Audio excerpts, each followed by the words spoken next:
Good morning, everyone, and welcome. This is Joseph Scarice, co-founder and co-host of the Creative Birth Strategy podcast and house here on Clubhouse. Here every Saturday morning, 8 a.m., every Sunday morning, 9:30 a.m. And what a week it has been. Let me get myself started here in just a minute here. Um, Share the room just a tad, get it out to some peeps. Very busy week on the market. A lot of interesting circumstances, CPI, inflation, the Fed, the 10-year Treasury, the 5-year Treasury, and so on and so on. And how is it impacting the bottom line? People are coming off the sidelines. I'm talking to people I haven't talked in 5 years, giving me calls looking for strategy and advisory. It's kind of like an interesting reunion with some people. But hey, listen, I love it. You know, people have the beauty of real estate is that people have amnesia to back history to things. So it's kind of cool.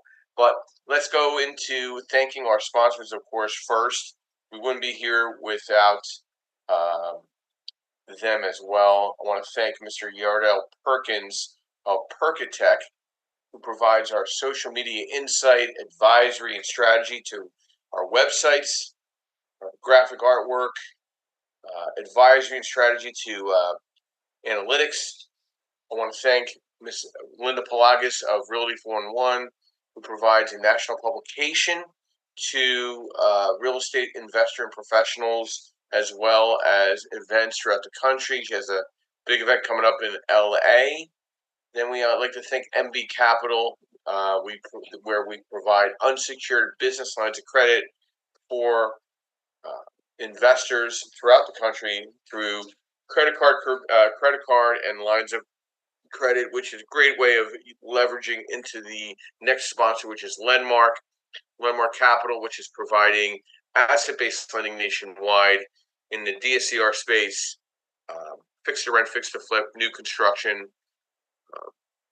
multifamily, mixed use, advisory and strategy as well. And I'm a senior loan analyst there. So, I pick different subjects to tackle today. And today's subject, I think, is a little different. And we'll tie into it in a few minutes. How community engagement can shape a real estate project. And we'll discuss some strategies and some thoughts to other pieces of that pie. But we'll dive into the news real quick here. There was somewhat low volatility in the mortgage rates, but next week could be very different with the Fed making their announcement. Most likely looking at a quarter point change. People are like hoping for a half a point. I don't see that happening. I mean, we already dropped another quarter point in the rate this past week. So we dropped a quarter point last week. We dropped another quarter point this week. I'm locking rates right now, or at least floating rates in the sixes right now. The base rate for the 30-year, based on the 10-year Treasury, is around 6.14, pointing down at the end of the day yesterday. So the market is moving slightly in the favor of the buyer, but I don't think it's the buyer that you think. I think it's more of the investor, not the home buyer. Traditionally, the fall is not a great market for a home buyer. They've already settled in where whatever they're doing, and they're going to be leading into the holidays. So, like a lot of these real estate agents, I went to an event this past week, and I think they're seeing a lot of. I think they're delusional a little bit, thinking that suddenly people are going to start buying homes in October, and logically that never happens. They usually wait to the spring. We have a presidential election, which is extremely heated. A lot of astroturfing and gaslighting with the media. So they're just trying to make the economics seem so good, but at the end of the day, if you look at your pocket, it doesn't really reflect the same way the media is telling you to think. So market share for another article that I caught today. A lot of people, I see a lot of people talking about modular homes and non-site built housing. It's actually pointing down. I know a lot of people push the mobile home and modular home space, and actually it lost its market share by 1 percentage point over the past year. So that was an interesting article that I read this past week. And then just like buyers, sellers are pulling back on newly listing homes. I think the days on the market and the stale real estate inventory is very present. So I saw some of the reports where you're not seeing as much real estate listings coming to the front line. You're seeing really kind of a stale type of circumstances with the market. Not a lot of new inventory to look at. Foreclosures are kind of not there yet. They're kind of there here and there. But it all ties in with the expected immediate relief from the Federal Reserve first rate cut in years. And the Federal Reserve is about to cut the rates for the first time in 4 years. But for consumers strained by higher borrowing costs, this policy shift is welcome news. But although one rate can't cut, won't deliver immediate relief. That's really what a lot of people are thinking. Because from a credit card and car loan and mortgage perspective, you know, that Fed change is not going to immediately drizzle into the economy right away. But I think from a refinance perspective or purchase perspective on the investor side, which that's where I'm pretty much at 100% at, I see a very fruitful fall for a lot of investors. One last article, a couple articles. I put an article this past week on where the foreclosure rates are highest by state. That article was posted on LinkedIn and Facebook. Take a look for that. Very interesting there. Highest foreclosure rates found in Nevada, Florida, and Illinois. Greatest numbers of foreclosure starts in Florida, California, and Texas. Kind of makes sense. And one other article, real quick. Renters find a new destination of affordability. Follow the migration reports. A lot of it, the vacant.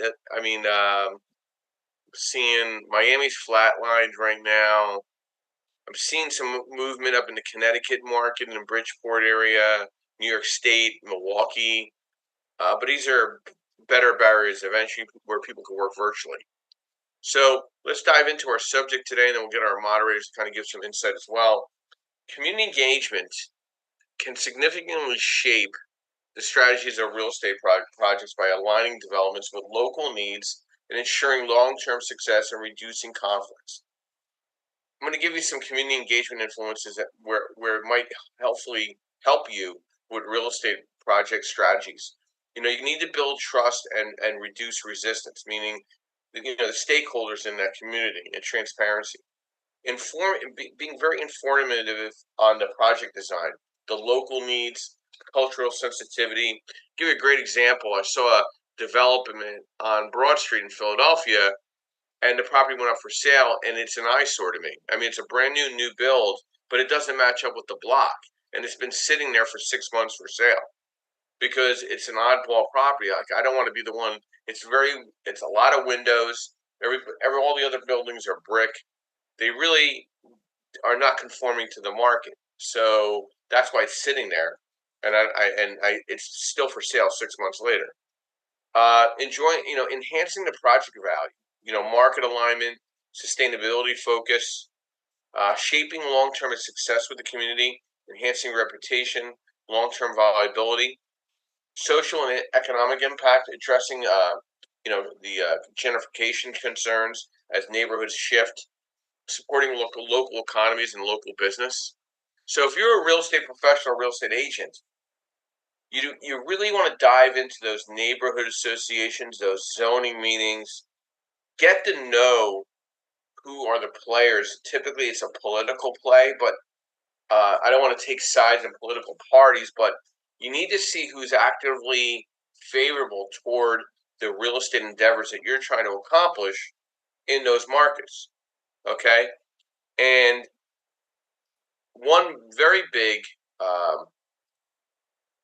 thought to that is landlord associations or realtor associations that are partnering with the local governments, involving landlords in outreach, engaging landlords in a two-way conversation, hosting lunches and learning events. I love those type of events where it's a landlord event during the day. It's a luncheon or a later or earlier afternoon, because the people who are there are going to be very engaged. Okay, participating in landlord engagement labs. The city of Philadelphia does a lot of those.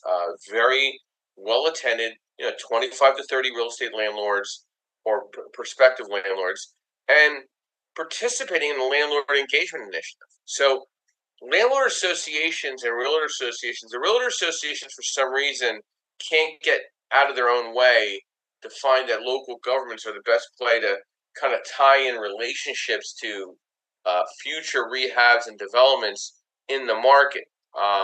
I wish RIAs felt more compelled to be more involved with the local governments to better understand what the community really looks for and what their wants and needs are. They just kind of look for them for information on leasing or evictions or zoning. You really want to understand the community. Like, who are the community leaders? So, if you go to a community event, I'm going to tell you for a fact there's definitely going to be a licensed real estate agent there or somebody in the real estate industry looking to be part of that, because when there's fallout or a need for somebody for maybe a property to be acquired, they're going to go to that individual that's involved with that community first. Somebody that hangs out at the zoning meetings is going to find out when a deal falls apart and might be able to be that asset to that deal. So being engaged in the community environment and the neighborhood environment could work in your favor as a licensed real estate professional, right? Because you're there when the shit hits the fan, basically, and hopefully be part of that recovery or that renaissance to that project. Amy, good morning. Welcome. Brief overview who you are, what you do, and thoughts to our discussion this morning. How community engagement can shape a real estate project. Good morning, Joe. I am Amy Calvado. I am a founder and CEO of a real estate technology company called Facilimax. I'm also the chair of the U.S. PropTech Council, which is the trade association for the real estate technology industry in the United States. Also a long-time real estate developer and investor, and will always be a real estate developer or investor. I mean, I'll always be doing a project over there. So this is right up my alley. I mean, I was doing projects before I hit the pause button when interest rates started rising. I had projects in about 4 states, dealing with communities all the time. Anytime you become a developer, you're dealing with the communities from the get-go. Before you even buy the project, you're dealing with communities. I mean, you're testing the waters. It's a part of your due diligence, and you're telling them, in those meetings, these are my plans for this property. How can you help me? What can we do here? And as a real estate developer, you really get to your creativity comes alive in that way, because you can change communities and how they flow and how they feel, and the resident and citizen experience. I mean, as the real estate developer, you get to do that. So you have a lot of impact in that way. So you better be engaged with the community, and you better understand that they can completely block your deal if you don't engage them. If you just show up out of the blue and don't bother to ask them, hey, what are your thoughts about this? You might rile up the wrong people, and they might block your deal. I mean, I've had that happen to me in Austin, Texas. So or they'll fight you on it for sure. Even if they don't block your deal, they might take you to hearings and do different things that cause bad press. And so you don't want to do any of that, right? You just want to engage the community kind of up front.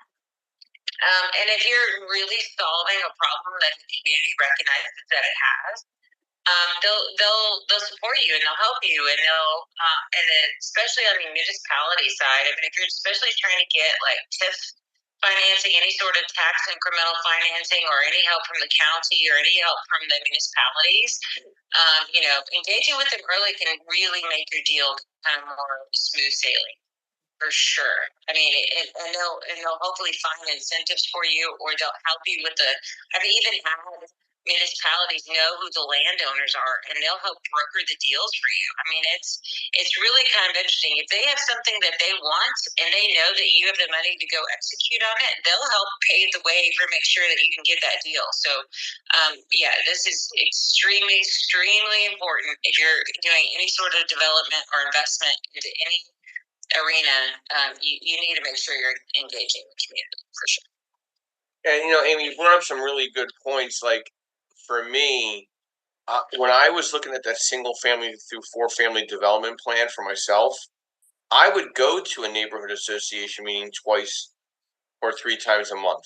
That's part of my networking because I felt like they had their ear to the ground to what was really going on in that very specific zip code or community area where I could identify an opportunity for myself. It's quite ironic, where you would think, okay, there's nobody licensed in the room, but you could probably find it or identify a opportunity to buy a rehab project or need of an opportunity because so and so just died and their kids live in California and they want nothing to do with the house and the garbage building up on the front porch and I think somebody broke into it and they're hoarding the house and you find out about stuff that cops don't even know. Like you find out have you ever been in one of those events where, like, all of a sudden you find out about a deal and you're like, oh my God, this is something that works for me? Like, have you ever been in? No, for sure. It's not even, yeah, but you're talking about community events, but they're not even real estate investor events. I mean, this is like the community, like going to the local city council meetings. Yes, for sure you find deals. Like, especially go to the one key tip would be go to the code enforcement meetings. Go to those because those people are in trouble with the city and they're about to get they're in trouble, right? So you can and they have to show up to code enforcement meetings. And if they can't take care of they're in trouble, they're in distress. Like this is the easiest way to find properties in distress is because code enforcement they have to come to a hearing and they have to explain themselves and they have to mitigate a reason. And so if you can hop in and help somebody, and usually it's because of cash, right? So you might be able to pounce on a property that's really super cool because you just happen to go to a code enforcement meeting. And they publicize when those things are. This is not, it's not like you have to go, hunt down anything. It's online. It tells you when the code enforcement meetings are. So, yeah. Pretty easy to find out when to go. It's interesting. During COVID, the landlord associations were at the government's throats because of the lockdown of evictions and circumstances. Obviously, some things have smoothed over, but I have noticed some of the more popular landlord associations kind of they're now been distanced by the government. Like the government doesn't trust them, and the landlord associations they don't trust each other. So they don't have that synergy they once had. So if you're an individual and you notice that the landlord associations is always at odds with the town, the community. So you're saying these zoning meetings where there's permits and issues going on. That's where you're going to find the real developer in person because the attorney can't be there. The individual has to be there to represent themselves 9 times out of 10. Am I correct? Is that what you're saying? Yeah, usually. And I mean, yeah, the smaller owner is going to be there. So if it's zoning meetings or it's your attorney can be there, but you want the developer will be there too because you have to put a good face in front of the council or the zoning commission or whoever it might be. You don't just let your attorney show up and you don't be present because that looks super bad on you. So yes, the developer will be there at those zoning meetings or the zoning, or rezoning or whatever it might be. So yeah, the developer will be there, and then the code enforcement is really going to be. It might be smaller owners, property managers might go to code enforcement meetings or hearings or those kinds of things. Those are when people are in trouble with not taking care of something or. But the zoning meetings for sure, the developer will be there because they're going to be proposing even in those public hearings, right? They're going to be the one proposing to the public this is what we want to build, this is what we want to do. So you can make relationships that way where people are actively developing in your community. You're going to know who they are by going to those meetings, right? And those are the people you want to partner with because they can get deals done. So, yeah. So last but not least, how can we tie this back into AI and what you're doing from the technology perspective? Well, if you're so there's a lot of more and more data that's coming out, and more things around AI. So you will see in very short order a lot of tools available for people who are looking to understand. Okay, which property should I buy? Like what area should I invest in? What is the AI will be doing all of that for you, right? It'll help you guide you based off of the millions of criteria that you need to understand in order to make a good purchase decision. A lot of that's being developed now. And some of them already exist in startups. So, getting to be really good at understanding market selection and property selection and things like that. There's AI that's out there now that exists that will tell you when an existing property is going to have to be sold or refied. Like it's on the commercial side. There's a friend of mine who's a broker, and he created this AI software just to kind of help his firm, but he's now getting ready to sell it. But it looks at scrapes all this public data, and it will predict, this piece of property has to do something based off of like its loan maturities or the age of the asset, or if it sees performance data. It can predict. Right now it's getting better. It was at like 43% accurate. What they were doing is they were just running the model and teaching it, and just letting it learn over time on these, trying to predict these properties that need to sell or refi. And now it's increasingly getting more accurate. So, but there's a lot of that right now. And what's happening with AI in real estate is that it does need to learn, right? So you can't just create an AI thing and use it tomorrow, right? You can, but it's not going to be very good. So you have to be patient with the AI because it needs to learn and understand predictabilities and different things like that on what in the real estate industry makes somebody move or transact or whatever it might be. And so as it sits there, you create it and you let it sit there and learn. And then over time, if it gets really accurate, then you can launch out and send it out to for the masses, right? But there's some products out there now that are pretty good at determining the path of progress. Like these are the next areas that are going to get developed within short order. There's some others that are out there that can help you identify like infill lots that would be really, really good. And it's an interesting time. I love being in the PropTech Council because I get to have a front seat into all the tech that's being created. But yeah, for as far as this topic goes, those are the ones that are there. It's there. It's there. It's not. They're all in startup mode. They're not like active yet, but they will be pretty soon. Yeah, I'm doing some investigative work. I'm actually data mining my communities right now. So like right now, I'm sitting down with Yordell and other AI like social media groups, and we're trying to figure out for me to be more engaged with my communities that I have, meaning LinkedIn, my Facebook groups. Because I have some pretty, I don't know, Amy, I don't know if you know, I have a really large Facebook group that has like 20, like altogether it's 40,000 people, right?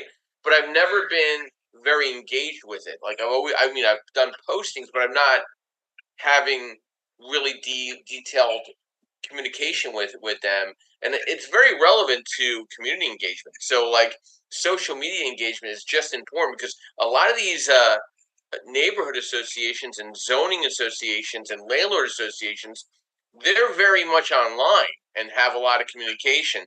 Have you seen the AI kind of catch up on that online with the landlord groups and community engagement? Have you noticed any of that from your side?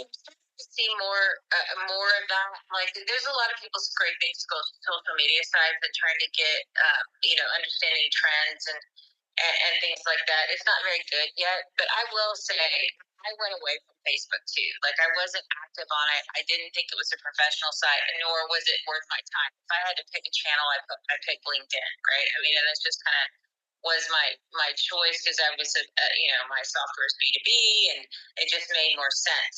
But I will tell you that if you are trying to go anywhere else outside of the United States, Facebook rules. Like if you're trying to do business anywhere else, there's the Facebook, especially in Asia or Latin America. And this is my lessons I learned since I've gotten into technology and became the chair of the U.S. PropTech Council. Facebook rules everywhere else outside of the U.S. For business, which is so weird to me, but it does. And so, if you're trying to do any sort of international thing, you better have a WhatsApp number because that's what everybody uses. And so, yeah, it's an interesting thing. So I've gone back to Facebook where I kind of was like not there and not engaging, and the Facebook groups. If you're trying to get like an investor that invests in 1 to 4 family and all those are great. Those Facebook groups, those are super active, and there's a lot of people there, right? And that's kind of the more like beginner investor, retail investor. Those as far as like whether you're going to do a syndication or not, they're all on Facebook, and that's kind of where they hang. So I'm not going to find a PE firm there, but if I'm looking for information on neighborhoods, those smaller investors they know exactly what's going on in their backyard, right? And they're willing to talk about it. So, yeah, you can get some pretty good intel on communities on Facebook for sure. Great stuff. Thank you, Amy. And, at its core, community engagement allows people within the community to envision what they want for their area to be. Residents providing insight into what's important to them and how they see their areas identified. Several topics of discussion can be better define the outcomes of community planning through active engagement. So, like, if you're trying to get in front of these people, sponsor something, offer a discussion with them, offer a strategy, be involved. That's going to be the difference in regards to. Give me 1 second here. Delete that. Hang on a second. Give me 1 minute, guys. I have a technical difficulty. And then I'll just delete that. Not a big deal. All right. So, what Amy's saying and I'm saying is like, if you're going to get involved, you're going to have to tie in yourself. Maybe get on one of the committees. Being involved and kind of being an earpiece to the community might benefit your bottom line as a developer and rehab. So playing that go-between. Justin, good morning. Welcome. Brief overview of who you are, what you do, and thoughts to our discussion this morning, how community engagement can shape a project. Good morning, Justin. Sorry, market. Really, this discussion this morning, Joe. My points would, I guess, be related to blank papers and on the immediate needs, I guess, of the community. I in a small place like where I live in Baton Rouge, it's not hard for me to go to whatever area meeting they have. Like, for example, we have development districts for North Baton Rouge. Bean City has a development district as well. All of these places have and host meetings. So, I would definitely want to be in those meetings, right, to find out what their plans are for the next 15, 20 years. In a place like that, where like the furthest things apart are about 15 miles, maybe 20 miles, right? Maybe, but definitely probably as close as 15 miles away. That's not a whole lot of area. So just keeping pace on what this side of town is doing going towards, right? And kind of catering my plan to that, or figuring out if I'm the type of developer that should be doing what I'm doing. So if I'm building houses, does this area need $300,000 houses, $225,000 houses? So just doing my research on that. Is this a place that maybe I need to be focused. And developers are kind of they have a lane and they stick into it. But just if different developers are looking at the area, and am I the one? If it's a good place for me, if I'm the developer that wants to bring in the commercial and get the area going and get it started before the other developers come in to bring in the residential type style of things. And what metrics are there? Are there?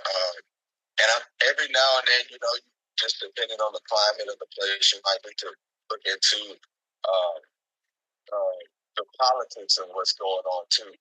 Sometimes politicians on opposite sides of the fence have very opposing views, and definitely change things if or when they get in office. So, if the person making all the promises is on their last year being in office, and I'm talking about local elections, and the person, you're hoping wins the election, is going to be the one to make sure your deal goes through. There might be something big, or might be something you want to negotiate or speak to both parties if that's something you're serious about, well invested in. So I just found I can give real life examples of folks that have been trying to help me on my journey, that have experienced situations where they have to maneuver from all of those things, whether it's politics or whether it's making sure that's what the neighborhood needs and not what they really think would be a good idea. So those are really my thoughts. Just kind of pay attention to what's going on around you, and where you can feel it. So, Baton Rouge. Let's talk about Baton Rouge a little bit, because it's no different than any other smaller, market center, type of city. If an outside investor tries to come in and starts doing some development, do you think everybody at those local community events are going to know? They're gonna know, and just depending on the climate, depending on who may have invited them, they may have questions for it. Being in a place like Louisiana, there are a lot of reasons. We have that concern, and so, but I will say this: I do believe that we're the type of state that really needs outside investors to come in and bring development that's going to catch us up with the rest of the world. So I wouldn't be one to immediately oppose to them, but I would absolutely want to know more about their resume, why they chose Louisiana out of all the other places in the United States. Just a couple of those things. And I know why I would choose Louisiana, but why would somebody, for example, I would bring some of my Dallas friends to Louisiana to invest. I think it would be a good opportunity, right? Doing some of the obstacles they're facing out there. But at the same time, if some Dallas investors randomly showed up here, people might have questions because what made that be your first place to think of? And there are a lot of other things that have to do with it. I don't want to sound too biased, but it's just a case by case scenario because your resume is almost certain, and your reputation, right? We're talking about this as a developer. That's your reputation as well. Oh, okay. All right, great stuff. Yeah. So yeah, but I'm pulling up at the site. But yeah, that's those are my thoughts on that, Joe. But well, I appreciate that, Justin, as always. Again, building a good reputation, building a good relationship with the local communities, understanding the zoning. Like when I did a major development up in the Easton Market back 20 years ago. I was probably in the zoning department office with the gentleman that was the zoning coordinator of that area once a week. I bring him a cup of coffee. Hey, how are you doing? What's your thoughts on what I'm doing here? I was changing an entire corridor of his town. So he wanted to be involved. He wanted to know what we were doing on the designs. Are we going to bring parking? He was real happy that I was building out a parking lot in back of one of the buildings and taking down this massive shed. We demolished the shed. We brought 12 parking spaces to the property, the subject property itself, and allowed parking for the property across the street and the buildings. We offered additional parking. He was happy about that. He was happy that I was cleaning up this blighted corner storefront. He really wanted me to make a difference for a property right down the block from his offices. He didn't want to hear crap from the neighborhood. The neighborhood was happy about what we were doing. The whole area was not doing well. And I renovated this 15 unit where it was an old plumbing facility. We turned it into a mixed use and we put apartments in there and cleaned it all up. Did beautiful landscape in the front. We renovated two very beat up two family houses behind that building that was owned by the same individual. And then I bought the 3-unit across the street, which was a beautiful 2-unit Victorian with a corner storefront and had this blighted shed in the back for the last 20 years. And we made a difference. And the neighbors stayed out of our way because they were like, wow, look what he's done here. He's brought parking. He brought a beautiful landscape. The corner of that small town changed like that. So there's a lot of positives when somebody comes in outside from the market that just sees something a little differently, which I saw an opportunity in touching 3 corners of a major corridor to a small town. And I stayed very involved with the community for that time. And then when I sold off the buildings, and they were, they knew I was selling them off to good people that were going to hold them long term. So I think one of the owners still owns one of the properties. I think the other one's traded a couple times, the big building, the 15-unit. But nobody got in my way because I was very transparent about my intentions to bringing a clean landscape presence to a small environment where people were living for the last, second or third generation people. So you have to know who you're dealing with because you don't know who your enemies are yet. You know what I mean? You start just knocking things around, they're going to throw you under the bus and back up on you in community engagement. I'm telling you for a fact. So you got to be there from the get-go. You got to do your recon, your due diligence. I'll give you a great example. I do more due diligence now on event planning than real estate because, I have the real estate holdings, but I'm kind of like very careful in what I'm buying. So my recon and my due diligence is finding out which events make the most sense for me. It's almost very relative. Which house makes the most sense for you as a real estate investor? So I do recon and due diligence on what the coordinator is, who they are. I look them up on LinkedIn. I do a data verify to see what they're about, if they don't have any bad history. You don't think people can look you up right away and find out a little bit about you? If somebody Googles me, they're going to see who I am and what I do and what I can provide to them. You don't think the community is going to do the same thing for you? It's so easy to access that information. So you got to be cautious when you're shaping the relationship with a community because they could bite back really hard and put your project in jeopardy. And that's something I don't think people think about. Oh, I'm just going to come in, I'm going to renovate something. I'll give you another example. A client of mine he bought a property, we did a rehab loan, and he found repairs that he wasn't aware of. And the contractor took off for a week. The neighborhood called him out, and the zoning department came and shut down his project. So he got permits because it was something that needed permits. So he doesn't know what neighbor ratted him out, but they were watching him because he was an outsider. He didn't communicate it with anybody. He didn't say anything to anybody, but somebody was watching him the whole way through. Steve, good morning and welcome. Thank you for your patience. Brief overview of who you are, what you do, and thoughts to how community engagement can shape a real estate project. Yeah, thanks, Joe. I'm Steve Franco. REI homepage is my primary site. I'm a broker, landlord. I do a little bit of flipping, actually getting into now a little bit of land development. And the community, and I also teach off market and various types of real estate, trying very hard to become the broker of record for wholesalers.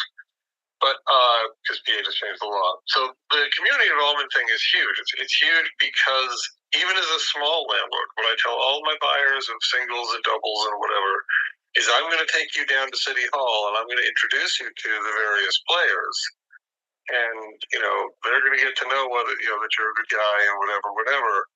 And, that's come into favor so many times. I had one incident where the house I had just looked at was about to be raided by the police. And the code officer called me and she's like, "Do you know the owner of this one?" I said, "Yeah." She's like, "Well, this is what's going to happen." I said, "Give me 30 minutes." I called the owner up. I said, you have 25 minutes to get this problem resolved, or else your building's getting shut down. The police are showing up.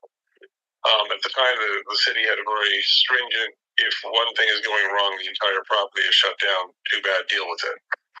And you have those kinds of relationships. Another relationship where the code officer called me and they're not supposed to do that, and said, "Hey, I'm here at this house and this woman's really got a situation. Yada yada. Can you come over?" You do run into that a little bit around here, a very small market in PA, where they don't database this stuff, so it's not as easy to be, "Oh, let me go get a code violation list." Unless you do a right to know request, they'll tell you they can't do it. But if you're part of the meetings, if you're visible, if you're the one that they meet with, even occasionally when they're doing their rental inspections on your properties, at least you'll be in the circle of their mind. And when an opportunity comes up, the city council around here is great because that's when they complain about the nasty neighbor. And I'm just writing down who the nasty neighbor is, and I'm going right down there and talking to them. But on the flip side is when something goes wrong at your property, like I think Joe mentioned with the Four Corners thing, is when there is a problem, they're more likely to work with you because, okay, you've done 95% of this correct. Oops, there was a problem over here. We know you didn't intend to be bad. Let's work with you. And I even had one code officer or one city council member. He's like, "Oh, you're doing this development thing. Did you know there are grants available for 50% of underground services?"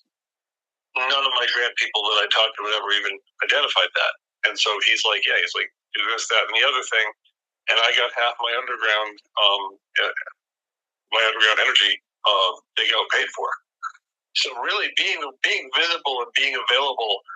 And also the last thing I'll throw in is that also goes to not the RIA meetings, but I've found a little bit of gold, and they are, personally, I find them hard to be in, but those little what's great about Pittston, what's horrible about Scranton Facebook groups, if you become visible and legitimate in those groups, those locals who are watching everyone else's development would be like, "Hey, this person started a project 6 months ago, stopped and never came back," or this, that, and the other thing. I find them difficult because they do a lot of complaining about whose cats and whose food smell and whatever. But, if you're the visible one in those groups that is interested in real estate, when those neighbors have noticed something that might be useful, they will let you know. So Facebook for me is not dead in that way. But yeah, I mean, definitely being visible to municipal areas. And the last thing that I did when I did a conversion is I actually held a pizza party on like a Saturday afternoon. I said, "Okay, neighbors, I'm going to be there from noon to 2 with pizza, and come over and look at what we're thinking about and tell me what you're thinking." Because I was going to go to zoning board, and I know the one thing, again, these little small Pennsylvania towns, what I see at zoning board is the neighbors come in with torches and pitchforks when they see a zoning post. And until you can explain to them what the real goal is, they're going to fight you almost automatically. And I don't want to have that in front of the zoning board. I want to have that beforehand. So I found that little pizza party really avoided a lot of problems at zoning, because what they would have, they all showed up in that case, and they were in favor of the project. So I didn't have to fight in front of zoning with the neighbors. So definitely whatever you can do, and it's time consuming and it's slow. And if you're doing a smaller development, smaller region like I am, you'll go to five meetings and have nothing, and then you'll get one piece of gold and another one. So it can be time consuming, but it does work. Steve, thank you very much for that. Because you got a mic in now. You're pretty loud. Maybe you can mic it now there, Steve. Thanks. Yeah. Okay, so Steve, you could mic that. I appreciate that insight. That foundation of community engagement. Hang on one second. All right. But basically, what Steve discussed was really the foundation of community engagement. Community engagement is in real estate development involves actively local residents. Please, Mike, Steve. Thank you. Thanks. But the local residents, the business, the stakeholders in the planning and decision making process. This participatory approach aims to create developments that reflect the community's character, meet its needs, and enhance overall quality of life. So what Steve did, he had a pizza party, talking to people.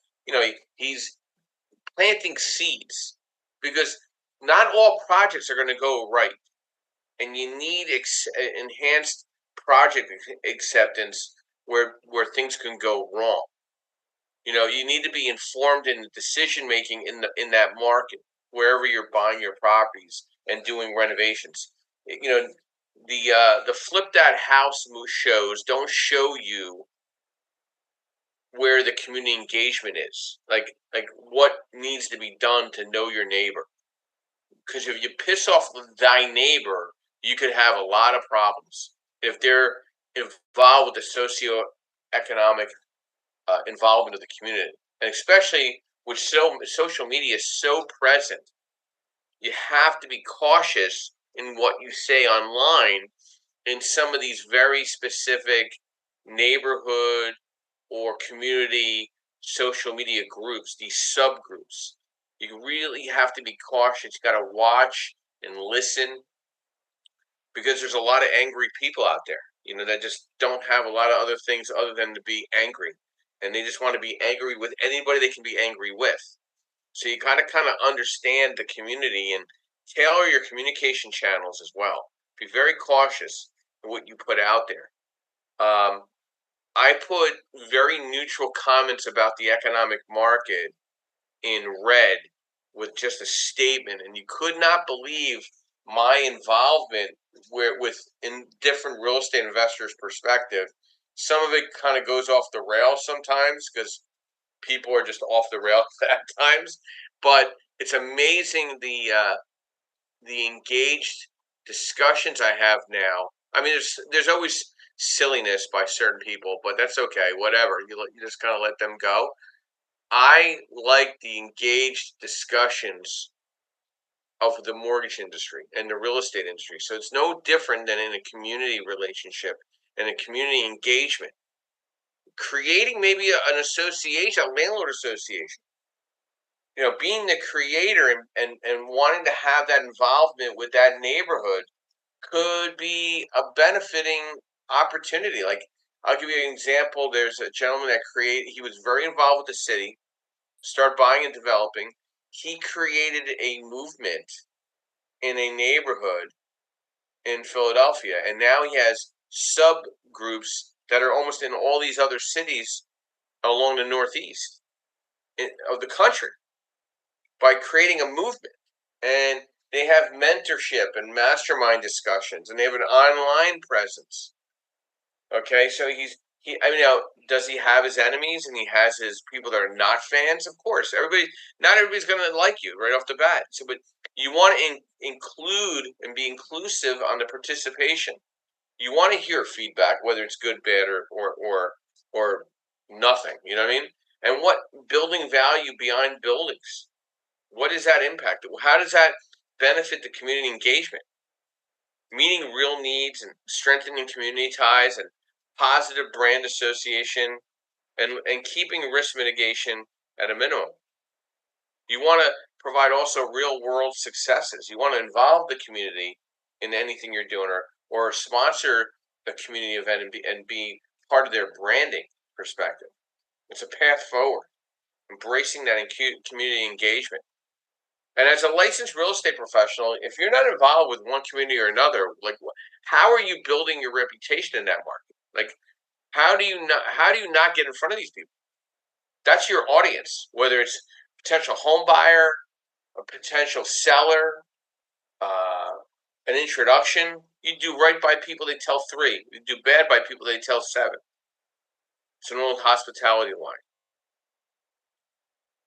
Amy, some other thoughts to our discussion? We had a lot of things going on here. So how does it tie back to you, AI, the council? What's your thoughts there? Hey, thanks. Yeah, I'm gonna have to hop off here pretty soon. It's soccer weekend.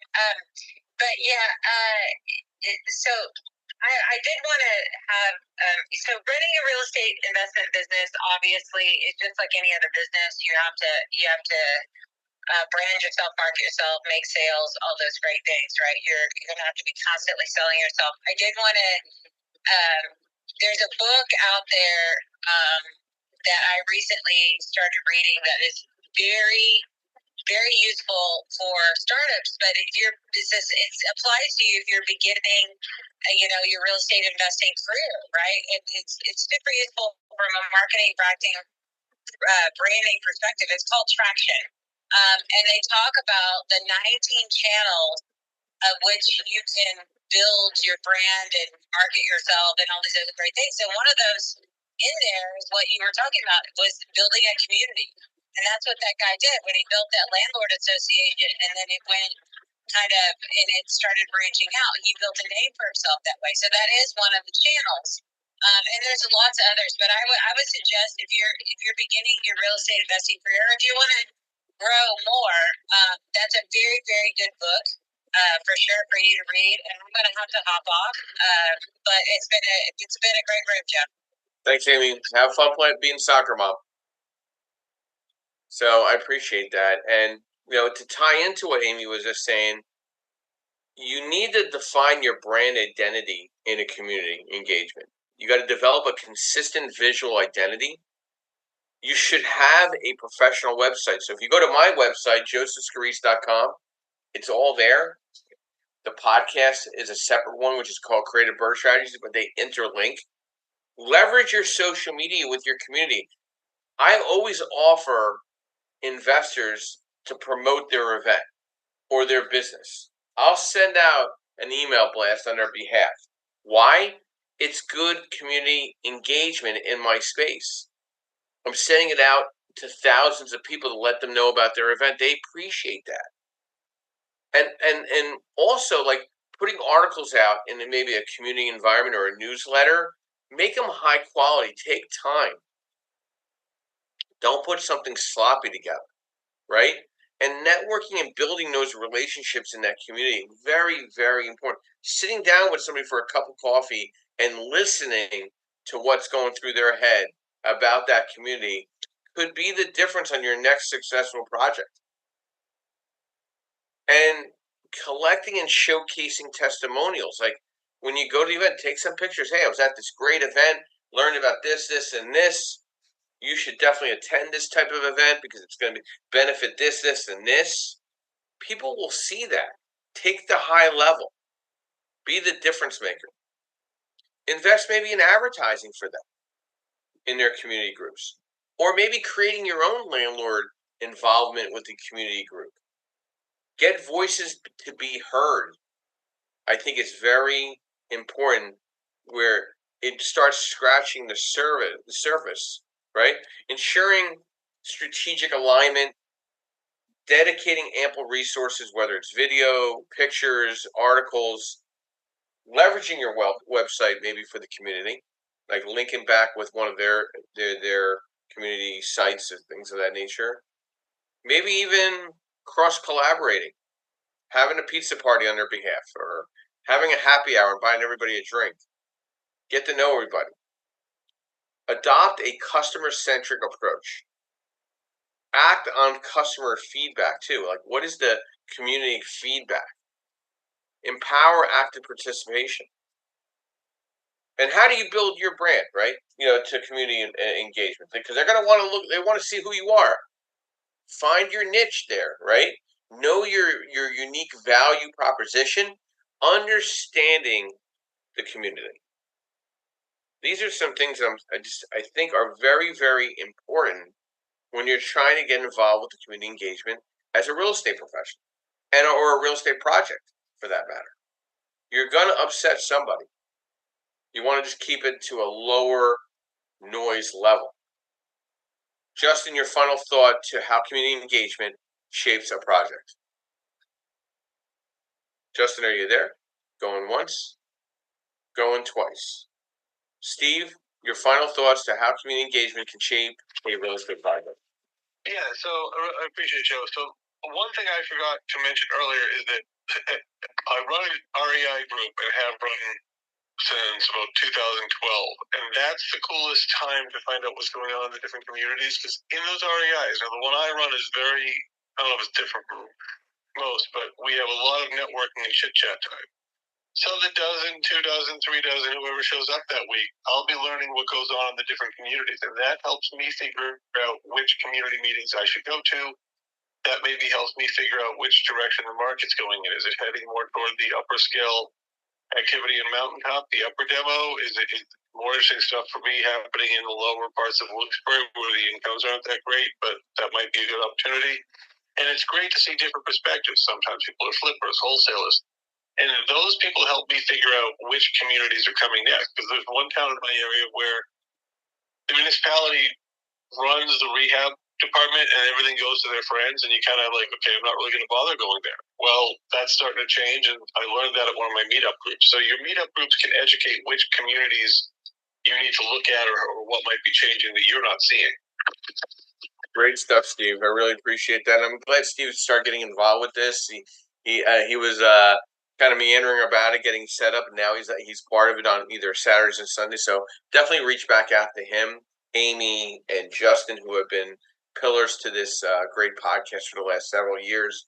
You know, the intent of community engagement strategies is to embrace public opinion and allow local knowledge to take the front seat in public decision-making process. So for a real nuanced understanding of the local wants and needs, and regular effective community engagement is the key. So a couple things that we had this past week.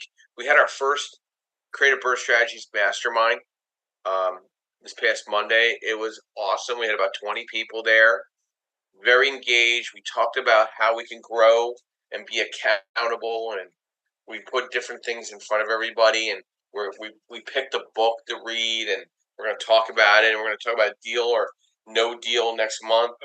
The whole group is involved. It's not a one speaker discussion. Everybody is involved. And I think that's where community engagement shapes lives and professions, right? You stay involved with a group of people, a core, and build out from there, and the successes kind of roll themselves out in a good karma. Good things will come from that. So if you're working one market, you don't plan on working any other market, you better dig your feet into that market and really understand who the players are, right? I think it's very important as a real estate professional. That's where the growth is, right? That's where the opportunities are. It's not always on a podcast. It's not always on a social media group on Facebook. You got to get out there. You got to be the extroverted real estate professional. That's how you shape the project. Maybe there's not as many people out to these events post-COVID, but listen, a room of 5 people, there's still 5 people that are engaged. I think that's effective. I think it keeps people informative. It's good preparatory when you're having one-on-ones or larger discussion opportunities. And there's definitely an opportunity for decision-making participation as well.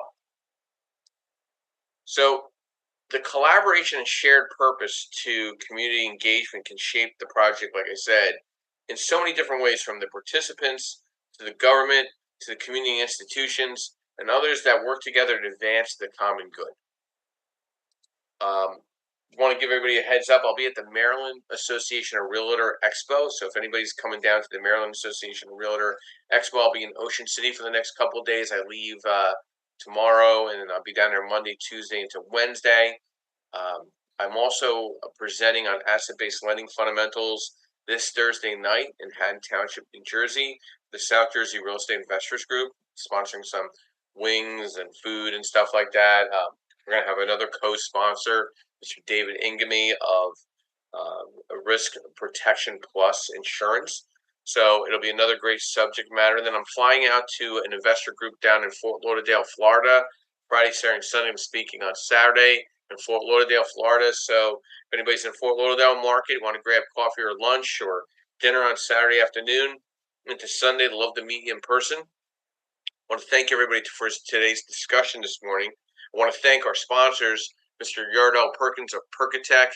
Yardell and I were working diligently with clients and prospective real estate professionals that want that social media presence. So have a discussion with him. Have that 101 to see how he can assist you in your growth.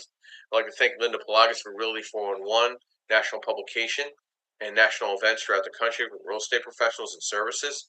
I would like to thank MB Capital, your unsecured business line of credit program. And I'd like to thank Lendmark, where I'm a senior loan analyst providing asset-based lending for real estate professionals throughout the country. And my quote this morning, it's something to think about and repeat that in your head. Your words create your world. Thank you. Have a great Saturday morning. We'll be ending the room in the next 30 seconds. Have a great Saturday, and we'll see you tomorrow morning, 9:30 a.m. Eastern Standard Time.